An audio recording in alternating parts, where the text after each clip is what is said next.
بسم الله الرحمن الرحيم. هنشتغل مع بعض الوحدة الرابعة بعنوان المشتقات من مقرر حساب التفاضل والتكامل. الجزء الأول هو مشتقة دالة derivative of a function. بنعرف المشتقة الأولى لدالة.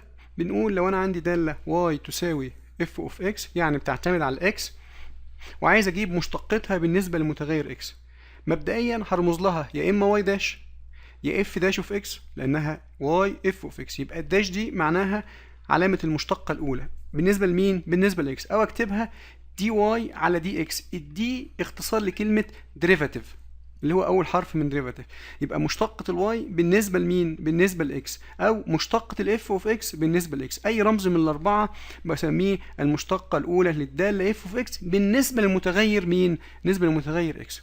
بعرفها إنها معدل تغير الدالة بالنسبة للمتغير اكس. يعني ايه؟ يعني لما اكس بتتغير الواي بتتغير بمعدل قد ايه؟ ده التعريف بتاعها. رياضيا بعرفها على انها النهاية دي واي على دي اكس، اللي هي اف داش اوف اكس، او اللي هي واي داش زي ما تسميها. هي عبارة عن ليميت لما الاتش تقول للصفر لمين؟ لاف اوف اكس زائد اتش. يبقى ده الاتش ده هو التغير الحاصل في اكس ناقص الاف اوف اكس، يبقى ده قيمة الدالة بعد التغير، الجزء ده قيمة الدالة بعد التغير قبل التغير، يبقى الفرق بينهم هو مقدار التغير في الدالة، وتحت مقدار التغير في مين؟ في اكس. يبقى فوق يعتبر مقدار التغير في واي او في الدالة، وتحت مقدار التغير في مين؟ في اكس. اجيب النهاية دي لو موجودة، يبقى ده بيمثل المشتقة الاولى للدالة اف اوف اكس بالنسبة لمين؟ بالنسبة لاكس. طيب لو عايز اجيب مشتق الدالة عند نقطة، يبقى اجيب مشتقة الدالة الاول عموما اللي هي دي اف اوف اكس باي دي اكس، وبعد كده اعوض عن كل كام؟ عن كل اكس باكس زيرو، فبسميها مشتقة دالة عند نقطة. لاحظ انه ان لم تكن النهاية موجودة فلا توجد مشتقة، يبقى لازم النهاية اللي احنا قلنا عليها من شوية هي لازم تكون موجودة عشان اقول ان فيه مشتق. مثال: باستخدام تعريف المشتقة اوجد مشتقة الدوال التالية. اول دالة، لو انا عندي الاف اوف اكس بتساوي ثابت، عدد ثابت، طيب اعمل ايه؟ اشيل كل اكس في التعبير ده في الشكل ده واحط مكانها اكس زائد اتش. مفيش الا اكس دي، يبقى احط مكانها اكس زائد اتش. طب الطرف اليمين مفيش فيه اكس، يبقى سيبها زي ما هي. الخطوه اللي بعد كده اجيب الفرق بينهم الاثنين. بين مين؟ بين قيمه الداله بعد التغيير اللي انا عملته ناقص قيمه الداله قبل التغيير. طيب قيمه الداله بعد التغيير اللي هي سي، وقيمتها قبل التغيير اللي هي سي، يبقى سي ناقص سي بتساوي كام؟ اتش، بتساوي صفر.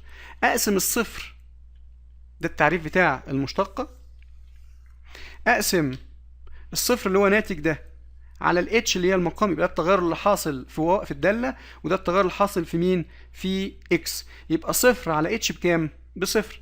اجيب بقى ان هي لما اتش تقول لي صفر، هل في هنا اتش؟ لا، يبقى الناتج بكام؟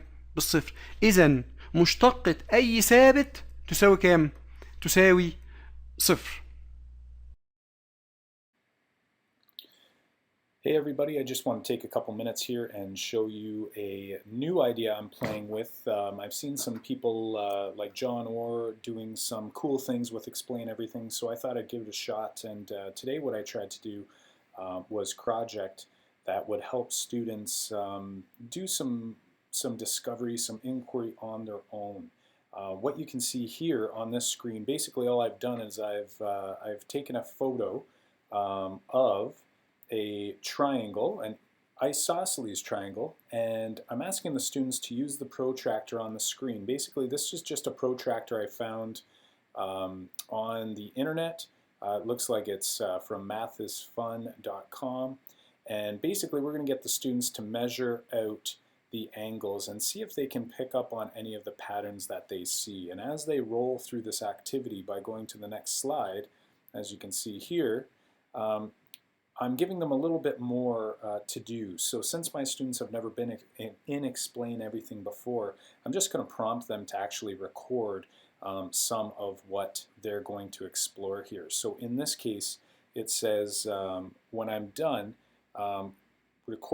hit the record button and explain what you notice. So in this particular case, students would take the protractor And I'm hoping that they'll pick up on the fact that both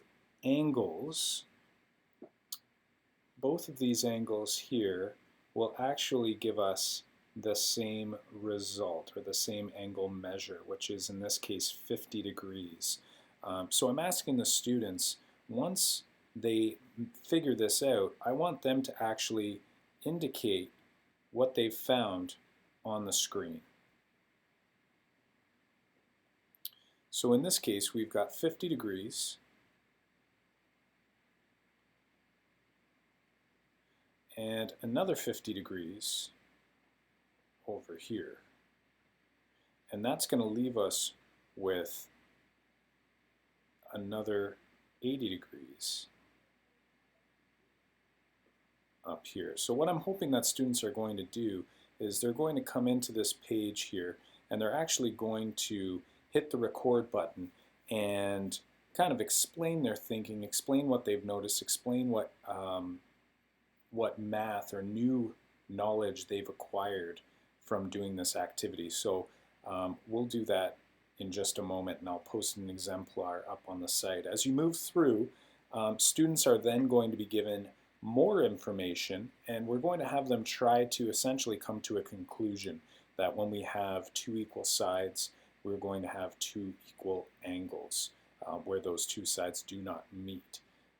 If we carry on here, we start introducing the concept of complementary angles. Again, students are encouraged to use the protractor, and then we try to challenge the students to determine the missing angles without the protractor and record their explanation. We do the same thing for supplementary angles, and then we start mixing things up. So we actually want them to record what they're thinking, what they're doing, and ultimately give me a better idea as to why they're answering the way that they are. I know that for geometry especially, it can be difficult if students aren't actually writing out, because most of the time it's just addition and subtraction. A lot of times it's very difficult for the teacher, unless they're writing out those things, to understand whether the students are actually gaining an understanding, a deep understanding, or if they're just approximating or using maybe some flawed justifications. So I'm hoping that this will help with that. Something at the end that I've actually done is I've utilized the ability to embed a web browser just by hitting on the add button over here. You'll notice that there is the option to put in a web browser, and when you create your file, you can actually have the web address already typed in, so now students can actually engage in something online. It could be a Google form. In this case, we're going to use a Socrative quiz that I've already set up. And once the students are done, we're actually going to have them export to their camera roll, and then we'll have them actually upload to their YouTube channel once that's been done. You can go directly to YouTube or to other cloud-based services, but I prefer to get it onto the camera roll so students have it and can do something with it or do other things with it on the iPad as well. So that's an explanation in regards to this Explain Everything learning journey. I'm going to go ahead and pretend I'm a student and record an exemplar, and hopefully you'll use the file in your classrooms, and if you've created any, please do share back. I'd love to see what you come up with. Thanks a ton.